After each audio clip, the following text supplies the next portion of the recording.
Hi FEMS, I am Violette de Ayala. I'm the founder and CEO of FemCity, and you're joining me today for FemCity TV, your home for soulful business advice.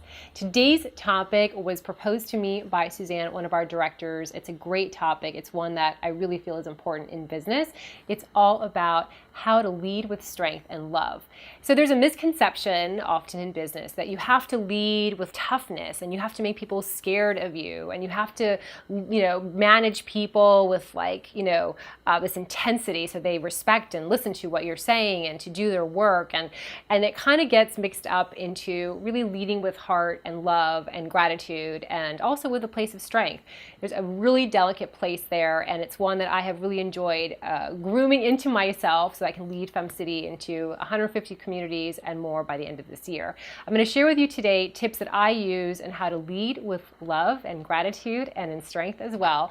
And you can go ahead and use this in your business as well. So you can go ahead and grow and develop your business and do it from a point of love. The first tip I want to share with you on how to lead with love and strength is you want to set the expectations from the start. So you're really excited about adding someone new to your team, or perhaps you're really excited about landing this new client, and you're so excited that you forget to really recap what you're actually going to do or what they're going to do for your business. What are the deliverables? What did you guys agree upon? I love to get everything in writing. So one of my favorite tips on how to lead with strength and love is to go ahead and capture everything in email. And it's really easy to do. You can go ahead and just email them and say something to the effect of, I know we just had a great meeting. I want to go ahead and put down all the notes and all the bullet points that we've discussed before I forget. If I missed something, let me know. If this looks good to you, go ahead and just send me an email confirming. You have all the information right there, so you can go ahead and go back to it and address it if needed. I love adding dates as well. I love adding goals, like numerical goals. So there are things that are quantifiable data and facts that you can go ahead and use while managing that project or that campaign. It's really easy to do. So if you are stressing out over setting the expectations, think about it as just like a little email, a recap of what's really going to happen and go on. My second tip is to make sure that you're communicating clearly and often with either this new team leader or your new client. Communicating every single week, make sure that everyone's on track, everyone's doing what they said they were going to do, the accountability is there, and it makes it for a really smooth project. It's fantastic. So you want to make sure that it's often, regularly. I love once a week. A little bit more than that is a little bit too much. A little bit less than that is not enough, but once a week is really great. And it can be as casual as a text or an email to go ahead and just check in and make sure that what was agreed upon is indeed happening and taking place.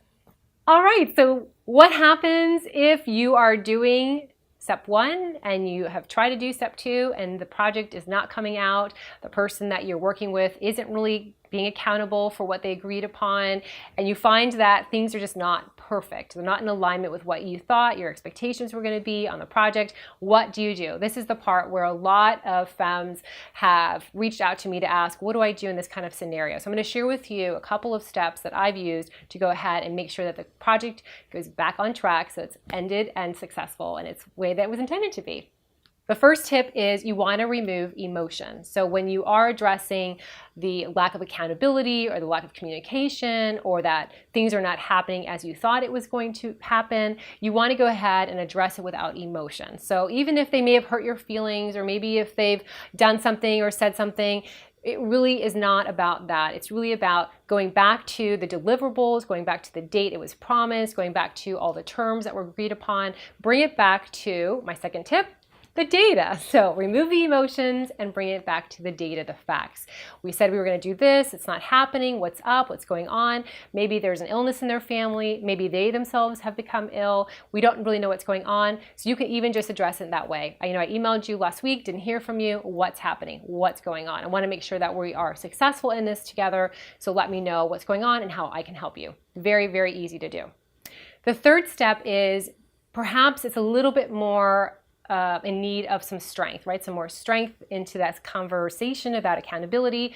You want to go ahead and try to do it face to face if possible, or at least on the phone. Sometimes when things are not in alignment and the accountability factor is missing or the terms are not really setting up to be as successful, if you send an email or a text, emotions that are not there can be read. So perhaps you've just sent something that's very simple, but they've taken it into the most horrific email that ever has crossed their path. So you want to make sure that you do it face-to-face or on the phone, so that the emotions are not read into, right? There's no misconception or misconceived definition or analysis of the words that you've sent over. That's a really big one. And then the fourth one is that when you see moments of goodness, when you are feeling like, wow, that's really fantastic, make sure to note that as much as you can, because that will really help keep the relationship in a great situation, a great flow of happiness. You can lead with heart, you can lead with love, and making those moments stand out where they were really great or they went beyond expectations. Note the love and the gratitude where you see fit. So don't make it up. Don't add it in there if it's not really there, but if it is there, take the time to send them a message saying how proud you are of them or how great this is, or I didn't expect this, but this is fantastic. Really recognize the goodness in others, because that's all about leading with heart and love and also with strength. I hope those tips help you. For more information or content like that, visit us at femcity.com.